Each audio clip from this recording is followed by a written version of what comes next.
Good Thursday morning, everyone. Welcome to your coffee break on the HAN Network. John Kovach with you. I'm definitely not Kate Czaplinski.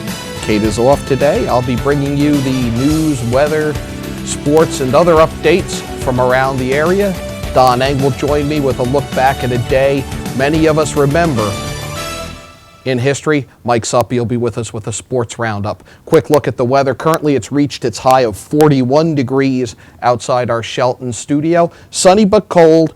Cloudy tonight, lows around 28. Tomorrow, about the same temperature, 42, cloudy. The weather people are saying that a coastal storm will miss us. We're hoping that they're right. News just moments ago breaking in the case of a fatal stabbing at Milford's Jonathan Law High School on April 25th of 2014. Christopher Plaskin, accused in the murder of Marin Sanchez. That case has been continued. There were some reports out earlier that there would be a plea deal today. That is not the case. The Plaskin case continued. That, again, the murder of Marin Sanchez at Jonathan Law High School in April of 2014. Jill Dion of the Milford Mirror is at State Superior Court in Milford. She'll be posting an update as soon as she has more information.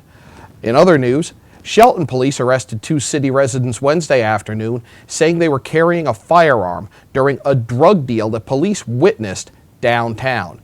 Police were conducting surveillance around 2:30 Wednesday afternoon when they saw two men conduct a hand-to-hand drug transaction in the commuter parking lot at Canal and Cornell Streets.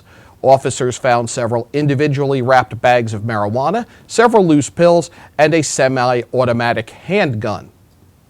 21-year-old Ricardo Lara of Shelton was arrested, charged with criminal possession of a firearm, carrying a pistol without a permit, sale of a controlled substance, illegal possession, and failure to keep drugs in the original container. He was being held on a $250,000 bond and is due to be arraigned today at State Superior Court in Derby. 19-year-old Emily Late of Shelton, who was the driver of the vehicle Lara was in, was charged with conspiracy to commit sale of a controlled substance. She was released on a promise to appear in court February 10th.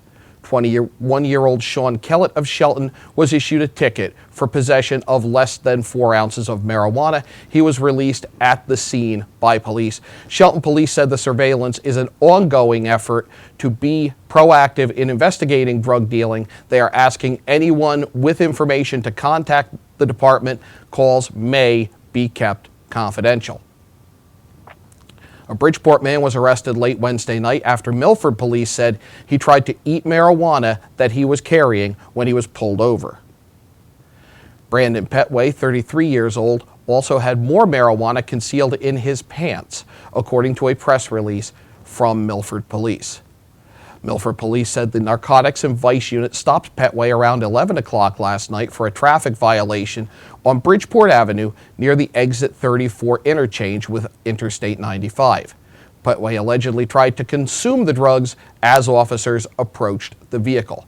Petway, a resident of Judson Place in Bridgeport, faces charges of possession of less than 1/2 ounce of marijuana, destruction of evidence, interfering with police, and failure to obey a traffic signal. He was released on a promise to appear in court February 23rd. A couple of quick stories that went down this morning. Lake Avenue in Greenwich has reopened after an accident closed the road around 6 o'clock this morning. A car struck and heavily damaged a utility pole there. We will share more information as we receive it. And Shelton High School conducted an internal lockdown drill this morning. Again, this was a drill at Shelton High School. This was according to information sent out by school administrators, so there is no cause for alarm at Shelton High. The lockdown there was a drill. Family, friends, and local bicyclists who knew 55-year-old Brian Buzz Klimas set out to make his memory live on as they chained up a ghost bike near where a fatal crash on Bridgeport Avenue took his life December 23rd. Klimas was an avid cyclist and familiar welcome sight as he biked through the area, his family said. He worked for many years as a bicycle mechanic and most recently as an office manager at Glynn Manufacturing in Stratford.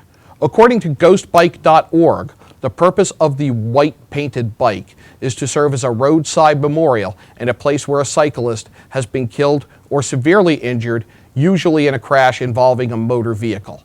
Apart from being a memorial, it is intended as a reminder to passing motorists to share the road with bicycles.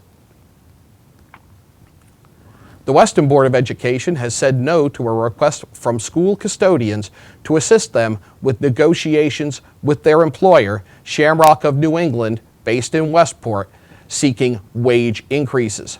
However, the Weston School Board has advised Shamrock to resolve its labor issues with its workers. Weston Public Schools is in the second year of a 5-year contract with Shamrock for janitorial and cleaning services. The cost of the first year of the contract was $579,950 and includes a 1% increase in the fees paid by the board each year. The contract does not govern wages and benefits offered by Shamrock to its employees. The Weston School Board issued a written statement Tuesday saying the board is sensitive to the concerns of Shamrock's workers. However, since the workers are employed by Shamrock, the board has no control over the relationship between Shamrock, its employees, and their union. Taking another look at the weather on this sunny Thursday, 41 degrees, that's as warm as it's going to get. It's a bit brisk out there, mostly sunny today, no chance of precipitation, dropping down to the upper 20s tonight. Clouding over. Tomorrow, cloudy, 20% chance of a little bit of precipitation. But again, the forecasters are saying that a coastal storm will pass south of us, and we're certainly hoping that they're right. When we come back, Don Eng is going to take a look back in history at a day that I know I remember very, very vividly. And Mike Suppy will give us highlights of an epic high school wrestling match that you saw yesterday on the HAN network. You're listening to and watching Coffee Break on the HAN network. Had a sports injury that needs immediate care? Coastal Ortho Express Urgent Care gives you direct access to an orthopedic specialist quickly. Their highly trained orthopedic professionals expertly treat you without an appointment. Skiing, snowboard, or sports accident, sprain or fracture, Coastal Ortho Express can help. Coastal Ortho Express Urgent Care open Monday through Saturday in the iPark building at 761 Main Avenue in Norwalk. Call 203-845-2070 or coastalorthoexpress.com. Find them on Facebook at Coastal Ortho CT. Darien Sport Shop is a unique store because it's a family store. A busy mom can come in with kids in tow and find everything she needs for them, and even find a dress for herself for Saturday night. And if she's in a rush, she can simply go home and order it from us that night. We'll deliver it the next day. The Darien Sport Shop. We're pretty on the outside and amazing on the inside. Conveniently located with free and easy parking at 1127 Post Road, Darien, Connecticut. Or shop us online at dariensport.com. It's the new year. The to-do list is long and it's easy to feel pulled in many directions at once. Your professional personal shoppers at Walter Stewart's are ready to check groceries off your list by shopping for you. Save extra time this year and spend it doing more important things. Great food and wine delivered to your home with the same-day service. Shop Stewart's online at stewartsmarket.com. In Pound Ridge since 1993, the Wine Connection is one of America's best wine shops. Visit our beautiful store for the greatest in wine and knowledgeable service. With wonderful values from around the world to collectibles for your cellar, we are your one-stop source.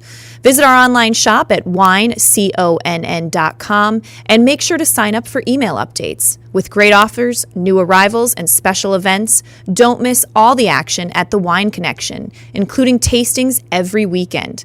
The Wine Connection, located at 32 Westchester Avenue, Pound Ridge, New York. Well, there's still a bite out on the water. Most anglers have decided to stow the gear for the winter. Just because Mother Nature isn't cooperating doesn't mean you can't see the latest models of all your favorite gear. With 2 convenient locations, it couldn't be easier to get your fix of summer. Boater, beach bum, fisherman, or simply love the New England coast, this is a unique place to shop. The Dock Shop, 51 Tokenique Road, Darien, 609 Riverside Avenue, Westport, or on the web, dockshop.com. Hi, I'm Rob Adams with my good friend Donald Eng, and we're the home team for Nutmeg Sports, Monday through Wednesday at 2 o'clock right here on the HAN Network. We are the place for all things Connecticut sports, so come hang out with us on Nutmeg Sports. Don? They don't call him the best color man in the game for nothing. Nutmeg Sports, 2 o'clock, Monday through Wednesday, right here on the HAN Network.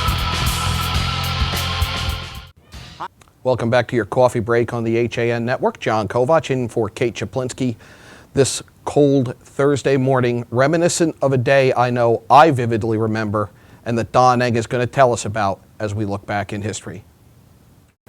In an instant, triumph turned to tragedy. But first we go to 1813. Jane Austen publishes Pride and Prejudice in the UK. It has become one of those popular novels in the English literature, selling over 20 million copies, and it receives considerable attention from literary scholars. I do like the opening line of the novel. It is a truth universally acknowledged that a single man in possession of a good fortune must be in want of a wife. This sets the tone of the novel, but in actuality, as the text unfolds, it is really more like a woman in want of a husband in possession of a good fortune. To 1851, Northwestern University becomes the first chartered college in Illinois. Northwestern was founded by John Evans, for whom the city of Evanston is named, and a few other lawyers. Its founding purpose was to serve the Northwest Territory, an area that now includes Ohio, Indiana, Illinois, Michigan, Wisconsin, and parts of Minnesota. Any day now, by the way, the school's basketball team will make its inaugural NCAA tournament appearance. 1909, U.S. troops leave Cuba except for the Guantanamo Bay naval base after having occupied the country since the Spanish-American War. Guantanamo Bay is located on about 45 square miles of land and water at Guantanamo, Cuba, which the U.S. leased for use as a coaling and naval station in the Treaty of 1903. By the way, the U.S. still, since 1938, pays an annual lease of $4,085 a year. 1958, the Lego Company patents the design of the Lego brick. They're actually still compatible with bricks produced today. Supporting movies, games, competitions, and 6 Legoland amusement parks, they have been developed under the brand name. As of July 2015, 600 billion Lego bricks had been produced, about half of them are on my daughter's bedroom floor. And finally, now we go to 1986, 30 years ago today, for this.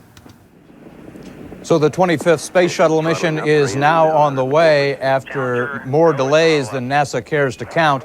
This morning it looked as though they were not going to be able to get off. 1 minute 15 seconds, velocity 2,900 feet per second, altitude 9 nautical miles, downrange distance 7 nautical miles. Looks like a couple of the solid rocket boosters blew away from the side of the shuttle in an explosion.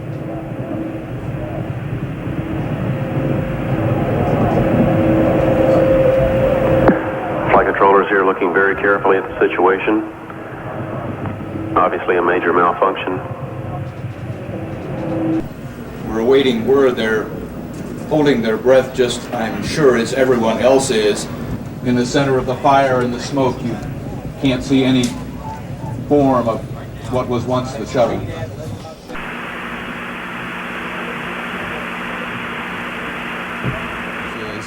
You saw it just a few moments ago, about 45 seconds after liftoff, a huge fireball in the sky. We have a report from the flight dynamics officer that the vehicle has exploded. Flight director confirms that. We are looking at checking with the recovery forces to see what can be done at this point. That, of course, is Space Shuttle Program STS-51L. The Challenger explodes after liftoff, killing all 7 astronauts. The investigation later determined the cause of the destruction was the failure of an O-ring seal on the starboard solid rocket booster, which had cracked in the sub-freezing overnight temperatures. The flight had marked the first time a non-government civilian, that is, schoolteacher Krista McAuliffe, had flown aboard the Space Shuttle. Challenger lost 30 years ago this morning. That is your look back in history, and I am Donald Eng. That was a tough watch, and if I went down to Bridgeport today, I could probably retrace my steps from the day Challenger was lost. On a brighter note, Mike Suppy joining us with sports. Mike, if you're a high school wrestling fan like I am and like I know you are, You had a feeling it was going to be epic going into the match we had yesterday, and it exceeded everybody's expectations. Yeah, I mean, we started on the mat today where across the state there were a bevy of wrestling dual meets featuring the state's top-ranked teams last night. But in the bout you're referencing, featured on the HAN network, top-ranked Danbury rallied past third-ranked Fairfield Ward 37-27 by winning the final 2 bouts of the night via fall. We have some highlights of that for you right now. Almost 10 seconds remaining in the first round. Oh, there we go. Step over. Just work up. See him. There we go. There it is. 1 minute and 54 seconds with Coach Jason Shaughnessy. Peterson got the escape. Sorry about that. Right by the edge, and on the restart, gets the takedown to take his lead to 5-0. That wrestling dominance speaks to the dominance we've seen in the water that Greenwich High School often has. Pin. 2 minutes and 39 seconds. 2 minutes and 39 seconds. Pin for Justin Peterson. And Danbury goes on top, 10-9 as in the team score.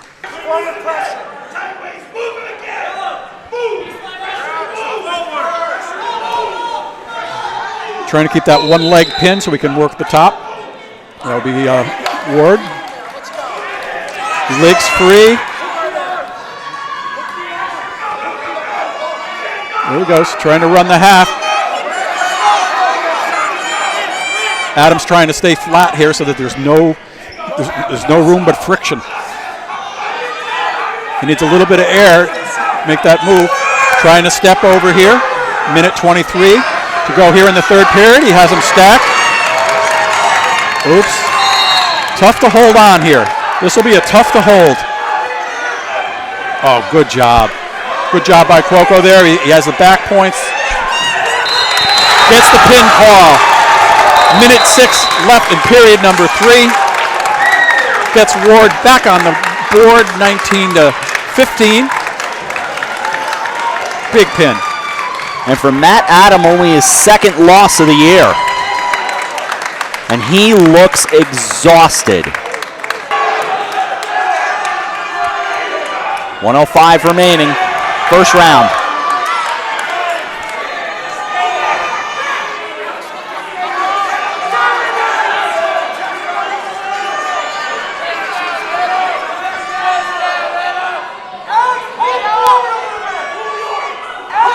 I don't want to say Barati's giving himself up for the team. There it is. Here. Take the score to 25-24. Michael Gabordi is usually the heavyweight for Danbury, sitting this one out, and Tony Barati took his place with Lobson's getting the pin call. Handful for any wrestler, and that includes New England's. Ooh, how quick was that cradle? Yeah. Kyle Fields and Brandon Montino await, and 120, and there's the pin. 127 pin. That'll take the score to 31-27 in favor of Danbury. And Ward took the lead. Danbury trying to wrap it up right here. Half minute remaining in the first round of this final match. 2 back points, and now he stacks them. 4-0. Looking for the pinfall. Looking for a pinfall at the end of the match. There it is. Final score will be 37-27. Pin in a minute and 40 seconds. And an epic there last night over at Fairfield Ward. Again, Danbury picks up the narrow victory. Moving over to the SWC, second ranked in the state, New Milford, they also posted a come-from-behind victory, surging back to earn a 48-21 win over 7th ranked New Fairfield. The SCC also saw a big dual meet with Foreign, the state's 10th ranked team, toppling Shelton High 42-31. According to CT Wrestling Online, the Lions earned their state-leading 23rd dual meet win of the season. Foreign also raised $2,500 for autism programs at the school during the fundraiser last night. Elsewhere, Northwestern beat Darien 42-36 on the mat. Trumbull routed McMahon 51-9. Ludlow edged Stanford 35-27, and West Hill bet. My microphone just fell off. Sorry about that. West Hill bested New Canaan 42-31. In boys ice hockey in the FCAC, it was Trinity Catholic 8, Norwalk McMahon 3. Darien shut out Ridgefield 5-0. Greenwich doubled up Stamford West Hill 6-3. Staples Weston Shelton blanked Wilton 7-0. And in a non-league matchup, Fairfield nicked New Milford 3-2. In girls ice hockey, it was Stamford West Hill Staples 2, Fairfield 0. New Canaan 9, Wilton 0. Darien beat Ridgefield 8-2. In gymnastics, it was Greenwich winning a meet with New Canaan and West Hill, posting a score of 138.9. New Canaan scored 117.65, and West Hill 99.3. Boys swimming and diving, Greenwich, they defeated West Hill Stamford 106-80. McMahon Norwalk earned a 96-74 win over Trumbull. In tonight's action on girls hockey side, we have Brantford facing Stamford at Terry Connor's rink at 7:30. Northwest Catholic travels to Greenwich for an 8 p.m. puck drop. Boys and girls indoor track and field, big meet over at Wilton High, with Ridgefield, New Canaan, Ludlow, Darien, McMahon, Trumbull, and Ward all visiting Wilton at 5:30. And in gymnastics, finally, we have Ludlow Staples at Ward at 7 p.m. Thanks, John. Thank you, Mike. Some late news just in from the Monroe Courier. Monroe police are crediting the public with helping capture the suspect in a December 11th theft from the Buck Stop gas station. According to reports, a surveillance photo of the incident was used to identify Thomas Gaklowski, 20, of Monroe, after that photo was released to the public via the media. Gaklowski also had 4 active warrants for failure to appear in court on breach of peace and criminal mischief charges. Monroe police arrested Gaklowski last night around 8 o'clock at a friend's residence in Newtown. He was charged with 6th-degree larceny and 4 counts of failure to appear in court.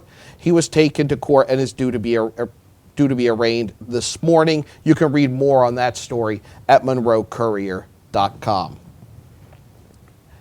In New Canaan, while no one is rushing to install parking meters on Elm Street, the Board of Selectmen said last week it is not necessarily opposed to the idea.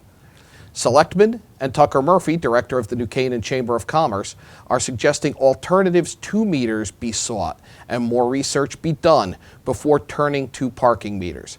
Having sufficient parking available in New Canaan for businesses, workers, customers, town employees, and other visitors is a concern that has been discussed for as long as they've driven cars.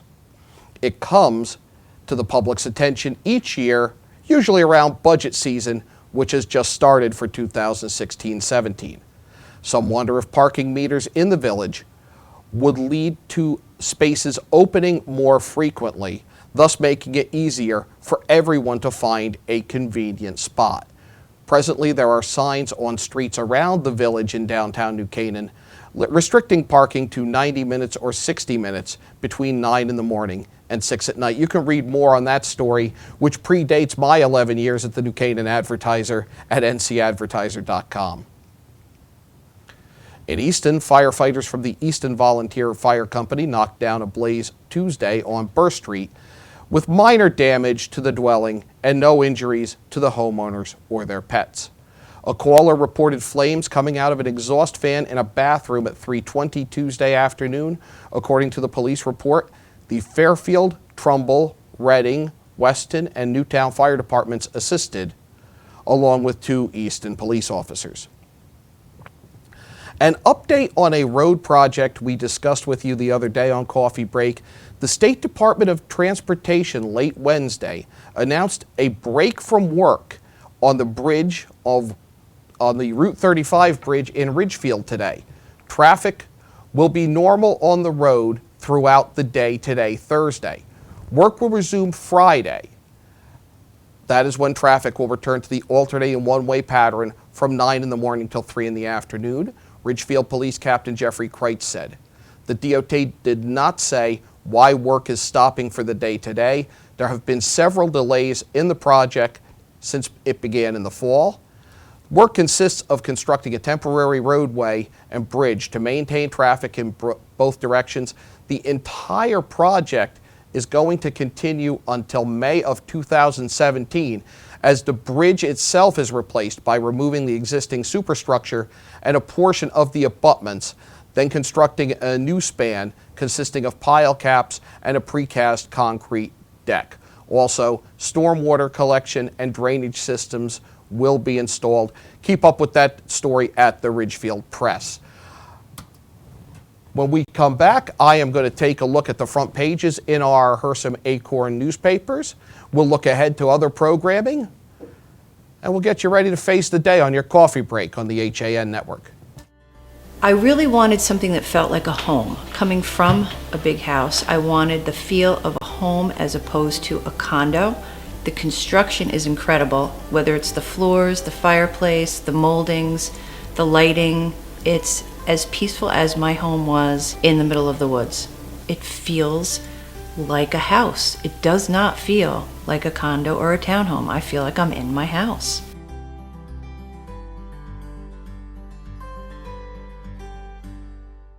Healthy, confident smiles begin at Stratford Orthodontics.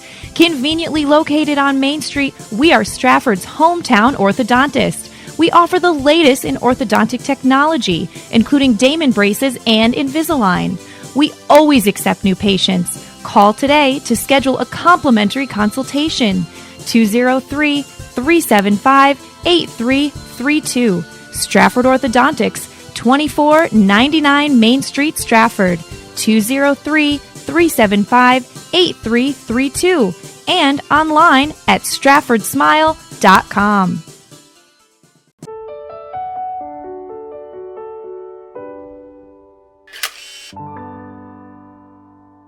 Find over 1,000 special stories at Hospital for Special Surgery. Go to hss.edu/backinthegame. I was jogging 5 months after my cartilage tear. Skiing a year after hip surgery. And playing grandma 4 weeks after hip replacement. One special hospital, 1,000 special stories. See Connecticut patients at hss.edu/CT.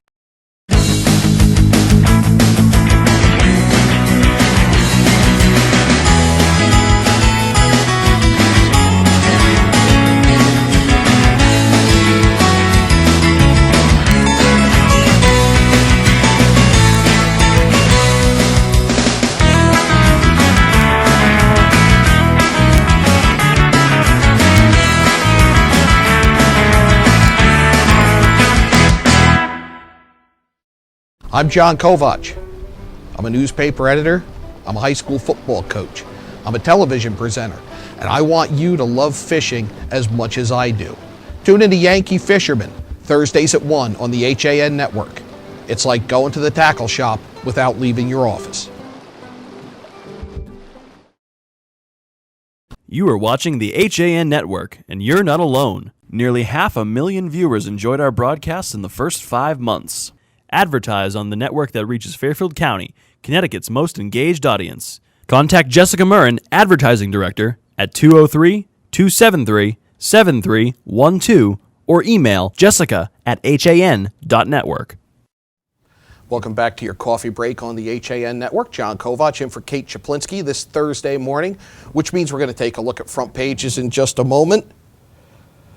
An update on a story we brought you as we came on the air. This from Jill Dion, who is at State Superior Court in Milford. Again, there is no plea deal reached in the Christopher Plaskin case. Plaskin accused of fatally stabbing classmate Marin Sanchez in April of 2014 inside Jonathan Law High School in Milford. Jill Dion of the Milford Mirror reports that the case has been continued to February 23rd and that the sides could not come to an agreement in the plea deal. And in another story, in Stratford, the first of 2 workshops on the proposed 2016-17 school budget will be held today at 6 at the Board of Education offices, 1000 East Broadway. A second workshop is set for February 2nd. That is also at the school board headquarters in Stratford. School Superintendent Janet Robinson has presented an initial proposed spending plan that calls for a 7 1/3% increase over last year. Robinson and other administrators unveiled Tuesday a $107.3 million proposal for the 2016-17 fiscal year. It is a significant increase over the $99.99 million budget that the district is working with this fiscal year. You can read more on that at StratfordStar.com and in the Stratford Star, which hits the streets today, as do all of the other Hersham Acorn newspapers. Darien Times, just a great shot of people having fun in the snow. We got through it. We got a lot of snow, but we made the best of it. And Laureen Valenti just captures wonderful, wonderful pics of kids having fun there, and a little denial maybe there by Nina Miller, who decided to hang out outside despite the wind and the snow. Great pictures there by Laureen in the Darien Times. Kevin Webb reports on a decrease from the current fiscal year in the Darien town budget, but the mill rate still expected to increase. Cuts have been made to the school budget in Darien. The selectmen have approved the gift of land adjacent to Spring Grove Cemetery to the Land Trust, and 35 Leroy Avenue has been transferred to the Board of Education, but that was some contentious discussions between town officials and school officials in Darien. You can read all those in the Darien Times today. Going north to the next station to heaven, wonderful shot by Greg Riley of a snow-covered stone wall, many of those around New Canaan. It really is a picturesque town after a snowstorm. Story we just discussed with you, that the installation of parking meters in the village, and some questions raised by the town council about the finance department's reports and hirings, plus coverage of a Supreme Court case that could affect privacy in Facebook. It's a pretty heavy-duty case. There's a lot going on there, a lot of issues in play. The Ridgefield Press, with the story we just brought you that was updated. They had gone to one-way. Today it's two-way, back to one-way tomorrow. They're also looking at parking in Ridgefield. They're saying to go slow because construction of a parking garage could be what townspeople favor. That has been discussed forever in New Canaan as well. The retirement that we've discussed here on the HAN network of Ridgefield Athletic Director Carl Charles, and also the retirement of Chris Nolan as director of the Ridgefield Library. So Ridgefield losing two long-term public officials who really made their mark on their respective fields. Snow dominating the front pages throughout. We see that neither rain nor sleet nor hail nor gloom of night nor that storm that basically served as winter in a day last Saturday stops the postman from his appointed rounds. We see on the front of the Milford Mirror in a photo. There are more photos in there. The school budget has moved along, and a story we brought you on Coffee Break, the news that St. Gabriel School will be closing. That to the chagrin of many parents there who feared that was going to be the case. Another interesting photo atop the Monroe Courier, that near whiteout conditions. And that's kind of what it was like driving in Saturday's storm, if you were unfortunate enough to do that. Monroe Reads Together has chosen The Boys in the Boat by Daniel James Brown for the Community Read Project. This is the true story of the University of Washington crew that defeated East Coast teams and won the chance to represent the United States in the 1936 Olympics. So some inspiration there, and some inspirational partnerships involving students at St. Jude School. The Shelton Herald with some more snow photos, and we've got Nate catching a little bit of air on his snowboard. Not often that you can snowboard within the boundaries of Shelton, but you could Saturday. Q&A with state representatives, and the ghost bike story that we brought you, and that really is a haunting image, the white bike there. It certainly will remind people that something did occur there on Bridgeport Avenue. And another story that's just a long time coming, and that is possible funding for the Army Engine Plant and the Shakespeare Theater on the Friday agenda for the Bond Commission in Hartford. That is something that's been discussed for decades. There seems to be a plan for the engine plant. There are conflicting ideas for the Shakespeare Theater, and there could be money coming to maybe drive the discussion from the State Bond Commission. The budget increase that we just discussed, again, a public workshop tonight. Photo of a deserted Main Street, and you never see that stretch. That is the busiest intersection in Stratford. That's Barnum and Main, right by the firehouse, the town hall, and the EMS headquarters. That is never empty like that. And just a reminder, too, and there's coverage in the Stratford Star of this, there will be a special election next Tuesday in the 121st House District. That will be to replace the late Terry Backer. Democrat Joe Gresco, Republican Susan Barksdale are on the ballot. Coverage of that in the Stratford Star and at stratfordstar.com. And I read this yesterday, and a wonderful example of cooperation atop the Trumbull Times, where the boys and girls indoor track teams came together and shoveled the track themselves so that they could practice for the upcoming indoor championships season. We'll have details on our coverage of the FCAC Indoor Track Championships in the very near future. And while they're cooperating, we see politicians fighting over who's going to be the sit-in when the first selectman is out of town, as politics remains politics in Trumbull. That is going to do it for our coffee break. I will be back with you at 1 o'clock with Yankee Fisherman. Busy weekend with fishing shows. You can totally immerse yourself in fishing this weekend and never be near the water. We're going to talk about that. Kelly Buckta is going to join us about the Women's Fly Fishing Showcase. We'll talk about the Connecticut Surfcasters Demo Day and some other things coming up on a really jam-packed weekend for fishing-related events. That's at 1 o'clock on Yankee Fisherman, presented by the Dock Shop. 2 o'clock, HAN Arts and Leisure. Sally Sanders and Steve Coulter talk about the Coen Brothers movies in anticipation of the release of Hail Caesar next weekend. Plus, they'll look at a benefit concert for cancer survivors that's coming up next week at the Fairfield Theater Company. Till then, I'm John Kovach. Thank you for watching your coffee break on the HAN Network.